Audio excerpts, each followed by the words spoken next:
don't usually mind our age gap, but there is that new filter on TikTok where couples are posting pictures together, and then a filter goes across the screen, and it shows you what you'll look like together in 50 years.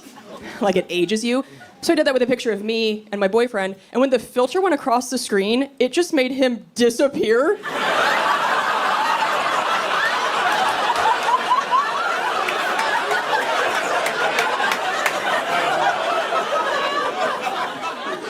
It was just me holding an urn. I was like, what? Some of my friends actually got sober during quarantine, and if I'm being honest with you, I found it unacceptable. I was like, I just got divorced, need you to ramp it up with me. Now's not the time for you to be a better person, okay? You're actually being selfish, so. Some of them took the AA quiz online, so I took it with them, and it turns out it makes everybody sound like they're an alcoholic. The first question is, have you ever used alcohol to alter your mood? Like, is there any other reason? Who's like, no, I'm in it for the acne and diarrhea. I'm a purist. The second question is, after consuming alcohol, have you ever done something you've regretted? Like, do you mean literally every time? Who's getting drunk and doing the Lord's work? I've never had 5 margaritas and been like, all right, time to donate blood. Gotta pass this party on to someone in need. My biggest regrets stem from alcohol. When I was in college, I used to take shots of gin and chase them with deli meat. Yeah. You know you're white trash when your cocktails involve ham. And then you lay back, and they do the procedure, and an IUD can stay in you for 8 years. So after they're done, the nurse hands you a sticker with a date on it of 8 years from that day, so you know when to replace it. So I just pop that on my windshield next to my oil change sticker.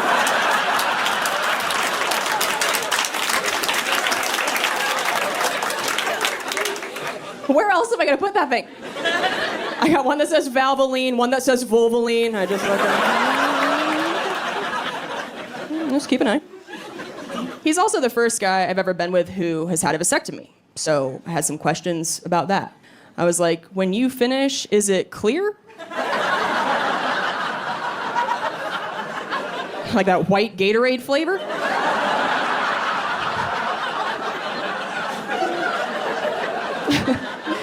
Just have Glacier Frost on tap? What's going on? I was just trying to prepare myself. I was like, does it taste better when there aren't kids in it?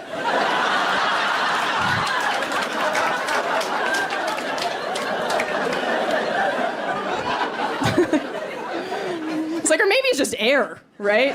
Like one of those pressurized keyboard dusters that's like, psh, you're like, oh. It startles you. You gotta point it away or you'll lose an eye. And maybe fix a tire. Finally, I just went Bill Nye on his ass. I was like, I am blowing you in the name of science. This is field research at this point. And turns out it's like normal. I guess it's kind of like Beyond Burger.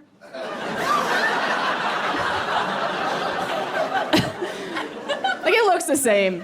And then once it's in your mouth, you're like, something's missing. This is like diet cum.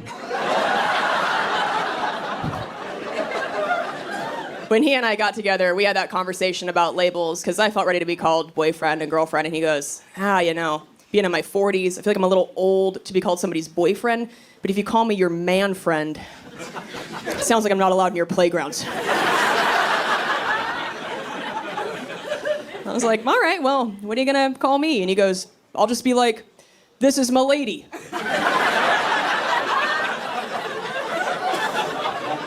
And I was like, well, we're not at a Renaissance fair. So, no. Also, I can't use the equivalent of that. I can't be like, Mom, Dad, I'd like you to meet my lord.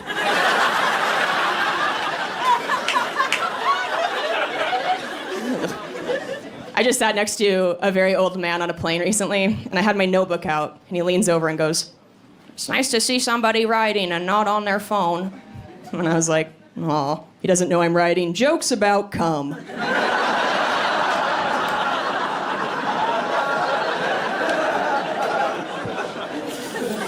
And I was like, "Oh, suddenly Candy Crush doesn't seem so bad, huh, Wendell?" And my mom growing up was also somebody you did not want to cross. My parents got divorced in the 90s, back when there were home phone answering machines. And before the divorce, our answering machine message was my dad saying, "You've reached the Cooks, please leave us a message." And then after the divorce, my mom had changed it to her just blasting Alanis Morissette's "You Oughta Know."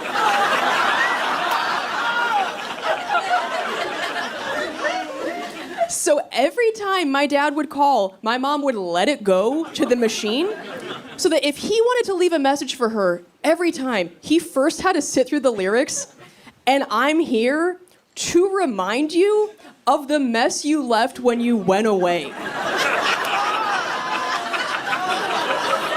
At one point, my friends and I went to Vegas. I got hammered, ate a bunch of food, passed out, woke up the next morning, went to the pool, and when I looked down, there was like white powdery stuff in my belly button.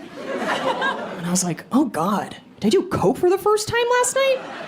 And so I touched it, and I tasted it, and I was like, "Oh, Parmesan cheese."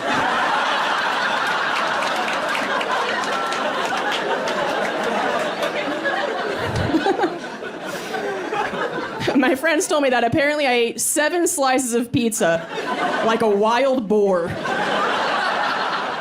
And in the process, just dumped a loose quarter cup of parm down my shirt.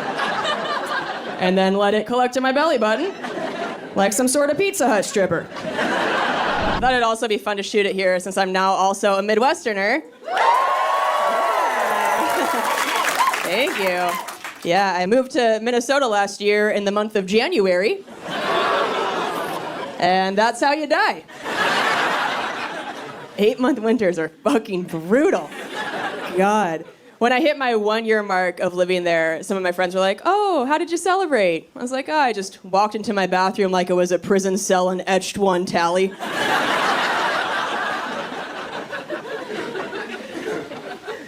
I did learn a lot by moving there then. I learned that God forbid you try using a bidet there in the winter. That water feels like local anesthesia. Did not feel my beehole for 5 months. It's such a weird state. Right when I moved there, I turned on the TV and there were commercials for vacations to Alaska. And that's when I knew I fucked up. I was like, "Oh, these are broken people. If Alaska is their Cancun." Living in Minnesota and going on vacation to Alaska is like owning a Nissan Sentra and going on vacation and renting a Nissan Sentra. That's the same terrible shit. I moved there to live with my boyfriend, so that's why I did it in January. Because winter sucks and it's better when there's somebody inside you. Thank you, one horny woman. Yeah. I appreciate you.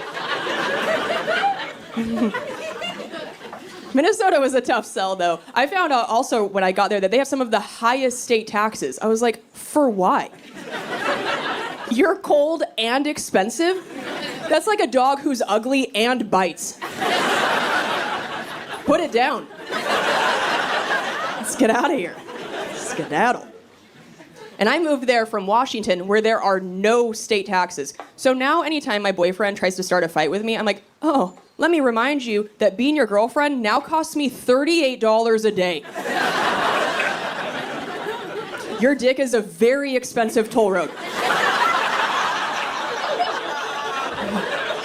Let me set the thermostat to 72. Fuck off. Let's pick our battles today." So I'm in therapy. Anybody here in therapy? Oh, wow. That's a nice response. Usually it's just one person that's like, "Help. Help. Let's talk to you." Yeah, I think therapy is amazing. But I guess not everybody always needs therapy. Some people do need therapy. And you can usually tell who those people are because they say things like, I don't need any fucking therapy. I prefer to be a burden to my loved ones. You're like, sir, this is an Arby's? Why are you shouting? You're alarming the children. I had to work on my self-worth in therapy because I kept attracting some of the wrong people. One of my friends told me this quote. She said, once you know your worth, you'll stop giving people discounts. And I was like, well, slap my tits and call me Groupon, baby. Boy, I've been out here like, hey, you got a personality disorder and no job, this pussy's 90% off. Hey! No credit, no problem, get in here. That makes it sound like my life has been a dick buffet. It has not. I have a very low body count. I love that that's what we call it, body count, like we're all just fucking people to death, like, It sounds so System of a Down for no reason, you know? I think I would have a higher body count if STDs didn't exist, but I'm just so terrified to ever get one that I don't want to gamble. Like, I just can't believe that in 2022, our best defense against them is still just condoms in the honor system. Scouts honor, bro. I'm like, you lied about your height. I'm supposed to trust you on chlamydia? No. Kick rocks. Get out of here. I was reading online that some of the very first condoms back in the 1800s were really thick. Like, they used to basically just cut up bike tires. And they've obviously gotten thinner over time, which I'm sure was a guy's idea, you know. I bet the women back then were pissed, like, fuck, keep it girthy.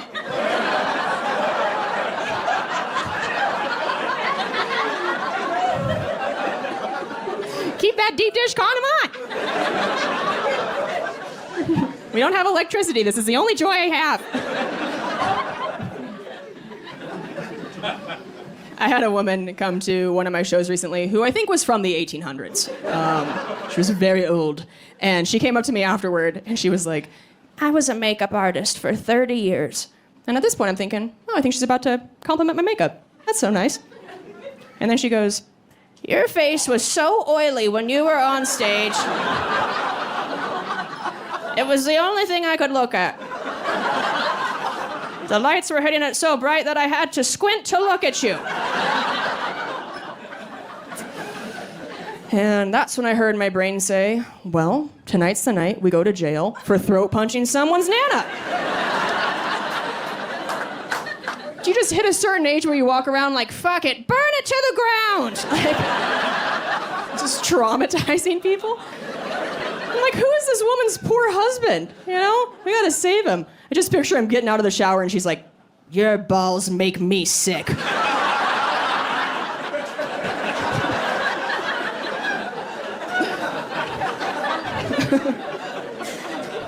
Of course, I didn't say any of that to her. I was just like, what powder do you recommend?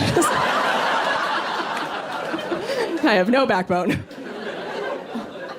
I've also become self-conscious of this very specific thing. Did you girls have that dress code in middle school where you had to wear shorts that were longer than the length of your fingertips to your sides? Okay, all right? To prevent girls from wearing booty shorts. So that was the day I learned I have freakishly long arms. For my short height. I'm only 5'4". All the girls had to line up. We put our arms down. And I don't know if you can see what's happening right now. I'll show you on this side, too. But I did this, and I looked down, and I was like, oh, no. I'm gonna have to wear men's Jinko jeans to not get expelled. Just rolling into home ec with my chain wallet and lugs, like... Let's bake these muffins, Diane. I'm the third member of the Insane Clown Posse.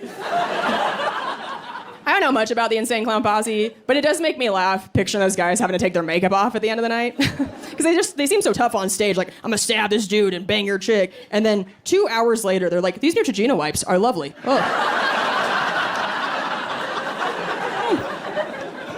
Don't burn my eyes. So... before I started headlining, I used to open on tour for a comedian named Jim Norton. Anybody here Jim Norton fan? Nice. Got some Jim heads in the house. So Jim's favorite thing to do is to humiliate people. And I made the mistake of telling him that I embarrass very easily for a comedian, and he just milked that every day for 3 years on tour. When we were in public, he would constantly accuse me of shoplifting.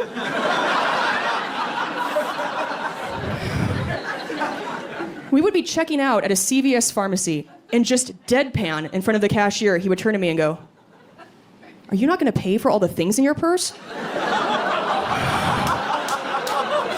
And I would just start shivering like a shelter chihuahua, like, I would just end up paying for lipstick that I've owned for 5 years. I was like, just take my money, I'm so sorry, I hate this. It was traumatizing. By far, the most embarrassing thing he would do with his bodyguard. We traveled with this 7-foot tall guy named Kenny. Picture Frankenstein with less people skills. Just an oaf. And I don't know if you women have ever ordered anything on victoriassecret.com, but sometimes you get that free tote bag with purchase. Okay. If you have even a shred of self-respect, you immediately throw it in the garbage where it belongs. I used it as my day-to-day purse for 7 years. I have no dignity. It says Victoria's Secret in big letters on the sides, like it's very obnoxious. And I would travel with this. So when we were on tour, we'd have to get to the airport at 5 in the morning. And you guys know how you look at the airport at 5 a.m., right? Just greasy, disheveled, gross. So I'd look like that, and I'd have this bag, and everybody's just quietly shuffling about the airport. And all of a sudden, his bodyguard would shout, "Victoria's Secret model coming through!"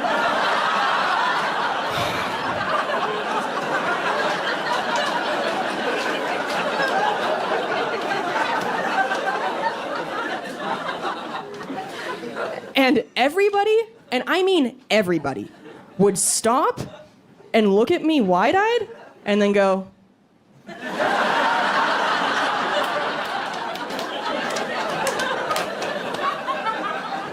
you know how quickly your self-esteem goes in the toilet? When you can watch 100 people decide in half a second, "No, she's not." You're like, all right. Just gonna go walk into traffic now, thanks. So I'm from Washington State originally, and they just passed this new legislation that is banning schools from continuing to use Native American mascots, which is great. And the high school I went to, our mascot was the Blackhawks. And it takes a linguistic specialist to tell the difference between somebody saying Blackhawks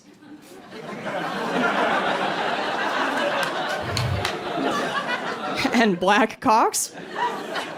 And let me tell you, it was pretty wild growing up, going to football games and watching a dozen cheerleaders shout to a stand of parents, "We love Blackhawks, yes we do, we love Blackhawks, how about you?"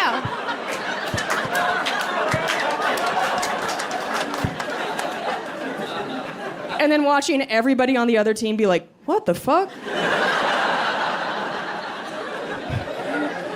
It's like the mating call of the Kardashians.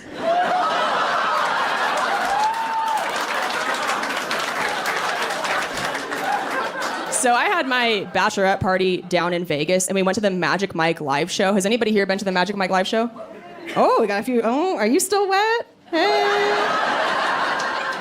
Girl, it is crazy what happens at the show. They brought it back during COVID, which surprised me because if we are concerned about droplets, women are gushing fluid at the show. Medically, it's a problem, okay? It changes the humidity in the room. Women with straight hair leave with curly hair. It's like a rainforest cafe in there. That air is thick. 3 C's.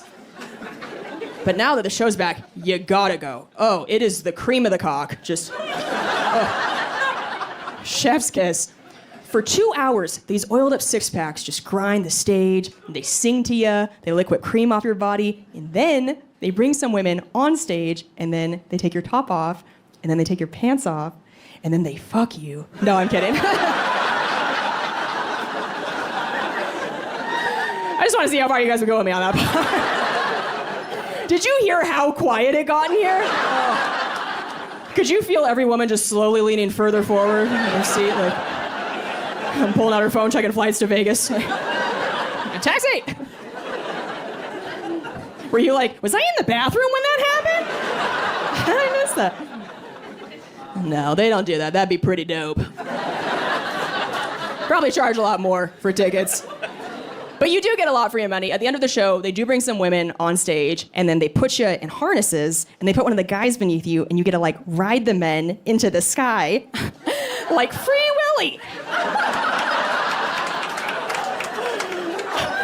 They get you hornier than you've ever been in your entire life, and then they just set you loose. Back into the wild.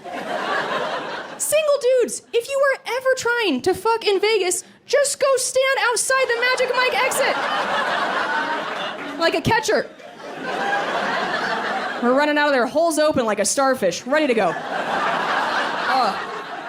That's something TripAdvisor doesn't tell you, and that's what I'm here for. I'm like your creepy uncle.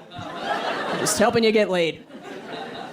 I would like to go back to the show, but not for anything wedding related, because there's usually two types of women that go. The host comes out and he goes, all right, ladies, make some noise if you're here for a bachelorette party. There's a bunch of young 20-something girls that are like, ah, oh my God, penises. Ah.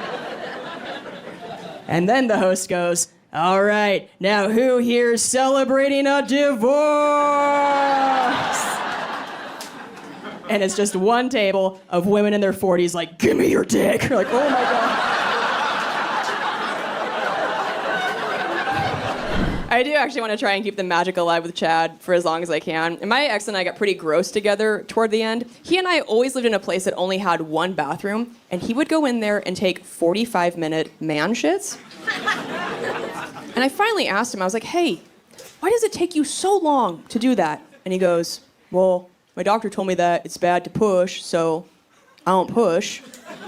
I just sit, and I let it fall out. I was like, what are you, a geisha? What are you trying to take these dainty shits for? You're a man. Just grab onto something, fire it out, get the fuck out of there. We can't wait for the stars to align, Mulan. It's Sunday, we got errands to run. Go, get out. So he went in there one day for one of his sessions. And I knew it was gonna be a session because I could hear him lock the door, which he always only did for number 2. And I didn't know why. I think I know now. I think you dudes have this poo phobia that while you're sitting there all vulnerable, you're afraid we're gonna like bust the door down and jump on your lap and start tickling you.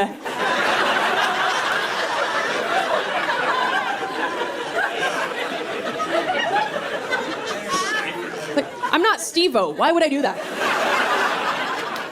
I would never do that. So he's in there, door locked, and on this day, our buttholes had synced.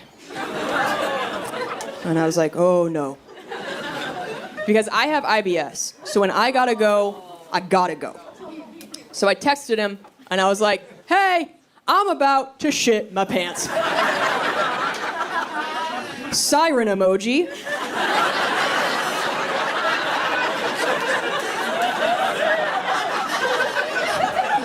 Fire emoji. Making it crystal clear. He doesn't respond.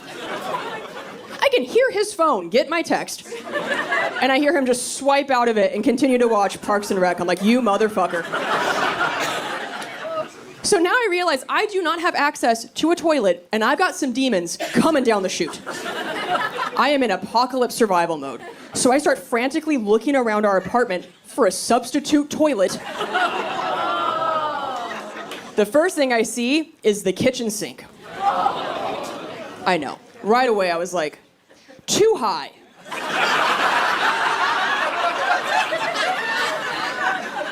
It's a lot of gymnastics I'm not qualified for.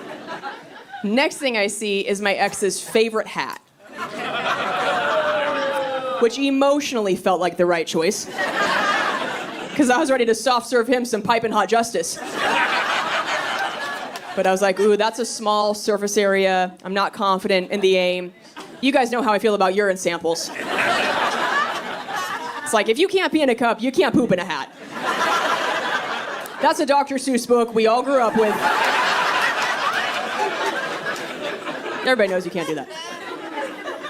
And so I looked, and I had to shit in an empty cardboard Amazon box in my own living room like an old homeless man. That changes you as a person. I was just squatting and crying. Our cats walked up to me and booped noses. I was like, get out of here, go. They just watched me from the corner with giant eyes. They're just looking at me like, oh, you are one of us. Neat. And after I was done, I told my friends what had happened, and they were all like, why don't you just poop in your cat's litter box? And I was like, because I'm not trying to dominate them for the rest of their lives. Do you understand what a deranged power move that would be? To just bring the heat like that? And just dunk on them? That would be like if you shit in your baby's diaper. Your child would be taken from you. There are rules to this life. But I tell you guys this to tell you, I've been trying to hide that version of me far away from Chad. I don't ever want Chad to meet gross Kelsey, right? In warehouses, you know, they have those signs. It's like 32 days since last workplace incident. Well, I have a tiny one in my heart that says 1,842 days since I shit in a box.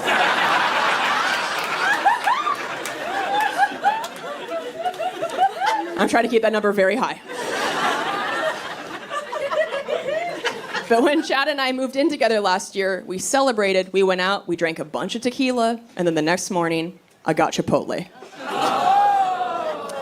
Bad choices. And we went back to our new place, and I went into one of the bathrooms to do my business. But it's a new bathroom to me, so I turned on what I thought was the fan. Turns out it was the heater. That's not what you want.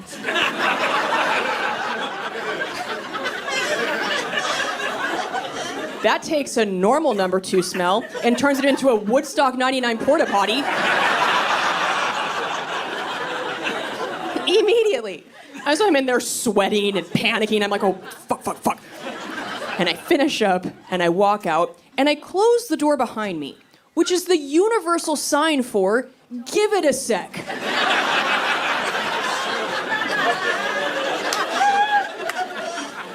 No one needs to go in here for the next 2 to 49 hours. Change your plans, change your route. Chad completely ignores this major sign that I'm throwing up at him. He just blows right by me and walks in there to get a Kleenex. My brain in slow-mo was like, don't go in there. And he came out and I was like,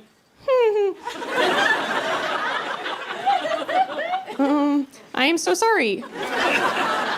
Could you smell things?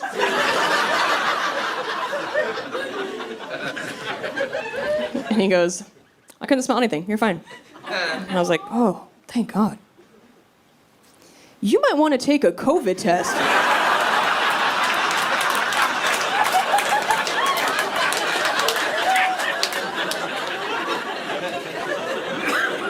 Actually, don't waste a test. You have COVID. My asshole was the test, and you failed.